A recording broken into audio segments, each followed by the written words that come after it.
ಬಿಡ್ತೀನಿ. ಇಸ್ಪೇಟ್ ಆಡುವಾಗ ಅದು ಇಸ್ಪೇಟ್ ಅಂದರೆ ಭಾಳ ಕೆಟ್ಟದ್ದು ಅಂತ ನಮ್ಗೆ ಗೊತ್ತದ. ಆದರೆ ಅಲ್ಲಿ ರಾಣಿ ಅಂತ ಸಂಕಲ್ಪ ಮಾಡಿದ್ರು ಅವರು.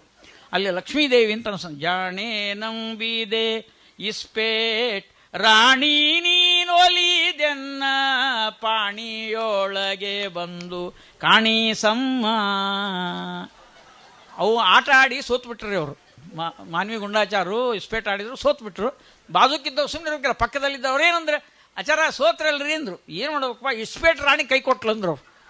ಹಂಗಾರೆ ಅದ್ರ ಮೇಲೆ ಒಂದು ಪದ್ಯ ಆಗಲಿ ಅಂದ್ರು. ಜಾಣೆ ನಂಬಿದೆ ಇಸ್ಪೇಟ್ ರಾಣಿ ನೀನೊಲಿದೆನ್ನ ಪಾಣಿಯೊಳಗೆ ಬಂದು ಕಾಣಿಸಮ್ಮ.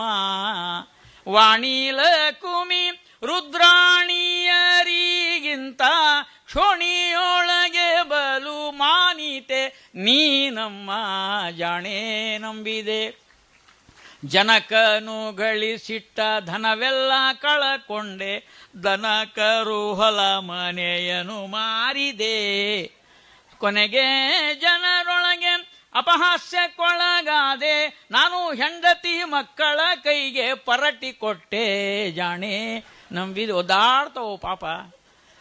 ಒಂದು ತಾಯಿ ಲಕ್ಷ್ಮಿ ಅಂದ್ರೆ ಇಸ್ಪೇಟ್ ರಾಣಿ ನೀ ಅನುಗ್ರಹ ಮಾಡು. ಎಕ್ಕದೊಳಗೆ ಲಕ್ಷ ಕೊಟ್ಟು ಕೇಳ್ರೆ ಮತ್ತೆ ಎಕ್ಕದೊಳಗೆ ಎರಡೆಕ್ಕ ಬರಲು ನೀನು ಪಕ್ಕನೆ ಬಂದು ಕಾಣಿಸಮ್ಮ. ಇದು ನಮಗೆ ಗೊತ್ತಿಲ್ಲರೆ, ಆಡಿಲ್ಲ. ಮತ್ತೆ ಆಟ ಗೊತ್ತಿದ್ದವ್ರು ತಿಳ್ಕೊಳ್ರಿ ಅಷ್ಟೆ. ಎಕ್ಕದೊಳಗೆ ಎರಡೆಕ್ಕ ಬರಲು ನೀನು ಪಕ್ಕನೆ ಬಂದು ಕಾಣಿಸಮ್ಮ. ಮುಕ್ಕಣ್ಣ ಸಖ ತನ್ನ ಬೊಕ್ಕಾಸದೊಳಗಿನ ಮುಕ್ಕಣ್ಣ ಸಖ ಅಂದ್ರೆ ಕುಬೇರ, ಜಗತ್ನ್ಯಾಗ ಶ್ರೀಮಂತ ಅಂದ್ರೆ ಕುಬೇರ. ಅವ ಆಟಕ್ಕೆ ಬರಬೇಕು, ನೀ ಅನುಗ್ರಹ ಮಾಡ್ತಿರ್ಬೇಕು. ಅವ ರೊಕ್ಕ ಹಾಕ್ಬೇಕು, ನೀ ಪಕ್ಕನೆ ಬರ್ತಿರ್ಬೇಕು. ನೀ ಅವ್ ರೊಕ್ಕ ಹಾಕ್ತಿರ್ಬೇಕು, ನೀ ಪಕ್ಕನೆ ಬರ್ತಿರ್ಬೇಕು. ಮುಕ್ಕಣ್ಣ ಸಖ ತನ್ನ ಬೊಕ್ಕಾಸದೊಳಗಿನ ರೊಕ್ಕ ಹಾಕಲು ಅವನ ಲೆಕ್ಕಿಸೆ ನಾನಮ್ಮ.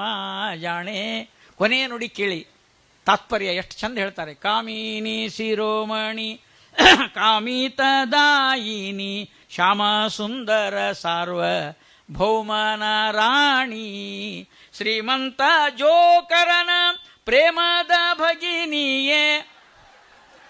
ಇಸ್ಪೇಟ್ನಾಗ ಜೋಕರ್ ಇರ್ತಾ ನೋಡ್ರಿ, ಆ ಜೋಕರ್ನ ತಂಗಿಂತಿಕೆ ಯಾರು ಇಸ್ಪೇಟ್ ರಾಣಿ. ಇಲ್ಲೇನು ಸ್ವಾರಸ್ಯ ಅದಂದ್ರೆ ಕೃಷ್ಣ ಅವತಾರ ಮಾಡಿದ್ನಲ್ಲ, ಆ ಕೃಷ್ಣ ಅವತಾರ ಮಾಡಿದಾಗ ತಂಗಿಯಾಗಿ ದುರ್ಗಾದೇವಿ ಬಂದಲ್ಲ. ಅಂದ್ರೆ ದಶಾವತಾರಗಳಲ್ಲಿ ಜೋಕರ್ ಅಂದ್ರೆ ಕೃಷ್ಣ, ಕೃಷ್ಣನ ತಂಗಿ ಯಾರು ದುರ್ಗಾದೇವಿ ಅಂತ ಆ ಅರ್ಥ ಇಟ್ಕೊಂಡು ಮಾಡಿದ್ದಾರೆ.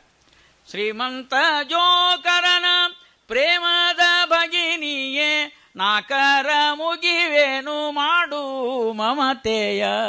ಜಾಣೆ ನಂಬಿದೆ. ಆಗಲೇ ಬಂದು ಹೇಳಿದ್ರಲ್ಲ, ಅದನ್ನು ಹೇಳ್ರಿ ಅಂತ ಹೇಳಿದ್ರು ಅವರು. ಅವರಿಗೋಸ್ಕರವಾಗಿ ಈ ಪದ್ಯವನ್ನು ಹೇಳಿದ್ದೇನೆ. ತಮಗೆಲ್ಲರಿಗೂ ಕೂಡ ಸಂತೋಷ ಆಗಲಿ ಅಂತ. ಇಂತಹ ಅದ್ಭುತವಾದ ದಾಸ ಸಾಹಿತ್ಯದ ವೈಭವ ಅದ್ಭುತವಾಗಿದೆ. ಸಮಯದ ಒಂದು ಅಭಾವದಿಂದ ಆಚಾರ್ಯರು ಹೇಳಿದ ಸಮಯ ಮೀರಿಬಿಟ್ಟಿದೆ.